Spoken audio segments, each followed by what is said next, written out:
because it is one of those stories that really has multiple explanations, but none of them really make sense if there ain't no God, if there ain't no Jesus Christ, and if that Jesus Christ and that God aren't one, and if it isn't all continuous, and if Jesus' words aren't true, that only the Son, Jesus, has seen what the Father does. And, okay, that was pretty much a single sentence that needs about 3 hours worth of explanation. I'll spare you most of those 3 hours. But that is to say, if you think, even briefly, about what it takes to keep you alive every day, that was an invitation to think. If you think about that for a moment, especially in the face of the fact that the things that we do quickly, that we do almost thoughtlessly, really have a ton of thought that has to stand behind.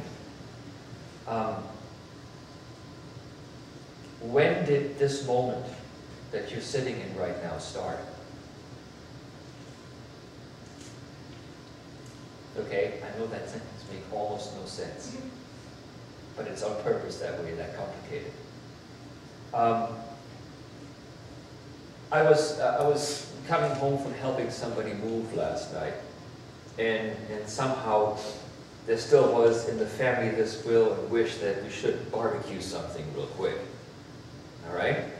It is now, just work with me on time here, it is now roughly 5:30. Right? By 6:30, I had on my cutting board parsley, sage, rosemary, and thyme, and some basil and a bunch of olive oil, all fetched from a store, local store recently. You know, I had a piece of meat that I was about to rub down with this. I had a charcoal fire going where before I didn't even have charcoals. All took me an hour to acquire. Okay. I mean, this is instant. I mean, barbecue is supposed to take, you know, time, you know, and it does, by the way. And it also isn't good for your eyes. And staring into a hot smoker is just a pain. But here we are. So by later in the evening, and I mean later in the evening, we end up with this delicious cut of meat. It took me all, by the time everything is counted, maybe 4 hours. All right? I'm used to having food in 4 hours or less, even the complicated stuff. You know, if after church today you say, you know what, I'm a little bit hungry, you can be eating in 10 minutes, depending how fast you want to drive. Right? So we all kind of think about food in this instantaneous kind of thought, which is probably not good for any of us. You know, but if you're hungry, you know, and you're hungry, you know. There's some people who you better not let know that you're hungry, because that may happen. You know? This is what happens when you tell grandma that you're a little hungry. Yeah. Suddenly an entire table full of food happens. But that stuff, look at this stuff. Some of this stuff, it took a long time. It took a really long time to get here. Think about the barley loaf. How long does it take to make a barley loaf? Some of you bake, right?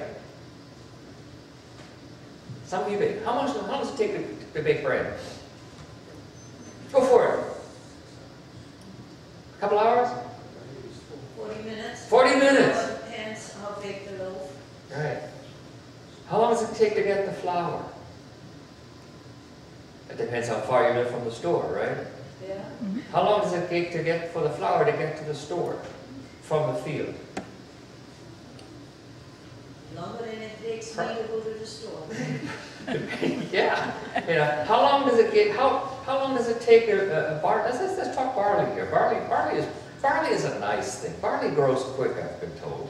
So how long does it take to get barley growing? Over in Washington State, they plant it in the spring and they harvest it in right around now, August. So how long does it get to? How long does it take? Where does barley come from, folks? Store. The store. Do you just go to the barley store and buy yourself some seed? Where's the seed come from? Store. The store. Where does the seed come from? Where does the seed for the seed come from? The barley store, right? You realize how old bread is by the time you eat it? Even if it just came out of the oven? I mean, think about this for a second here. Do you realize how old bread is by the time it gets to you, even if it is fresh?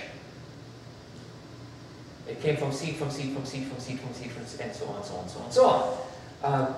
There is something almost to the beginning of the, we can talk about dirt that needs to grow in too, right? How long does it take a good volcano to make good enough dirt to grow anything in it? Right? Time. Somehow this bread connects us through time, to all so many things, through many, many, many generations and times. Only the Son has ever seen what the Father has done. This totality of time, this totality of meaning, this totality of who is you and who is I. It's all very, very old. And it's something that gets lost so quickly when you walk through your favorite grocery store and you pick up a bag of barley loaves. I haven't done that in a while. What are they like? But here's Jesus, and he breaks the bread and he distributes, and there's oodles and gobs left, so much that the disciples have one basket each to carry away, even though they started with less than a basket as they began. Such is that strange thing that's called God's gracious providence. It's basically a short work of saying that God does give utterly and often, give of themselves totally, and has for many, many, many generations. As Jesus would say, the rain, it falls on the just and the unjust alike, because God gives, God provides, God is good. So, as you turn over this piece of bread in your hand, it has an eternity standing behind it. And so it is with the bread that comes from the altar. It has an eternity stand behind, but it, through Jesus Christ, has an eternity stand ahead of it as well. For it is the bread of heaven, the bread given by a gracious God who does not only supply for the day, but for the morrow. Not just for this life, but for the next. It is the bread blessed by the presence of Jesus. It's the bread that will last forever and for life. And there will always be enough of it. Always. Because God will provide for this day and for the days that are yet to come. Through Jesus Christ. Amen. We give you thanks.